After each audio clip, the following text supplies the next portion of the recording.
झारखंड विधानसभा के शीतकालीन सत्र का चौथा दिन है। विधायक अनंत ओझा ने सरकार से रोजगार को लेकर सवाल किया। उनके 3 साल के कार्यकाल के दौरान नौकरियों पर सवाल उठाए। बीजेपी विधायक अनंत ओझा ने सरकार से सवाल करते हुए कहा कि 3 साल के कार्यकाल में अब तक कितने लोगों को सरकारी नौकरियां मिली है। इस मुद्दे पर न्यूज स्टेट संवाददाता ने बीजेपी विधायक अनंत ओझा से खास बातचीत की है, आपको सुनाते। नियोजन नीति 2021 के झारखंड हाई कोर्ट में रिजेक्शन के बाद, खारिज करने के बाद आज विधानसभा में पूरा दिन सत्र के दौरान यही एक विषय है जो कि छाया रहा। अनंत ओझा जी, जो कि बहुत ही तेज तरार नेता माने जाते हैं, भाजपा से हैं, इन्होंने एक सवाल पूछा था सरकार से कि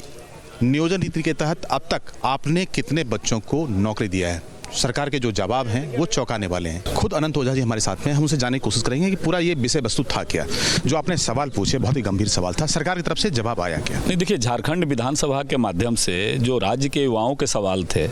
उसको राज्य की सबसे बड़ी पंचायत विधानसभा में हमने इसको रखने का काम किया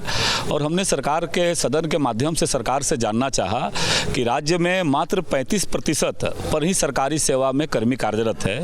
तो शेष रिक्तियों के बारे में सरकार क्या विचार रखती है और विगत 3 वर्षों में कितनी नियुक्तियां सरकार ने की है। आश्चर्य होगा कि सरकार ने स्वीकार किया कि अलग अलग 2 विभागों के बारे में कि उनमें जो रिक्तियां थी और जो उसके आधार पर नियमावली के तहत जो रिक्ति की गई है उसमें कुल 357 यानी 300 रिम्स में और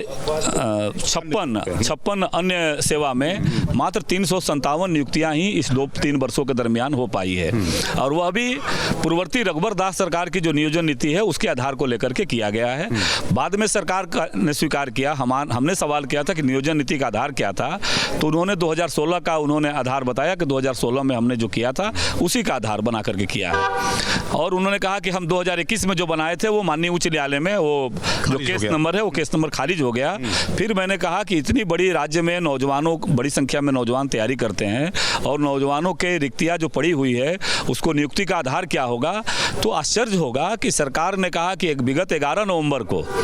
जो झारखंड विधानसभा से एक प्रस्ताव पारित हुआ है उस प्रस्ताव के आलोक में कहा कि वह प्रस्ताव 9वीं अनुसूची में शामिल होगा, उसके आधार पर ही आगे के नियुक्तियों का मार्ग प्रशस्त होगा। आने वाले समय में छात्रों के लिए जो राह है वो आसान नहीं है और झारखंड में युवाओं के जिस नियोजन की बात हो रही है उसमें थोड़ा वक्त लगेगा, तो जाहिर है कि जो छात्र हैं वो लाख आंदोलन कर लें। फिलहाल सरकार की तरफ से ऐसा कोई आश्वासन साफ नहीं दिखता है। कैमरा पर्सन सुशील साथ में राजेश तोमर, न्यूज स्टेट के लिए।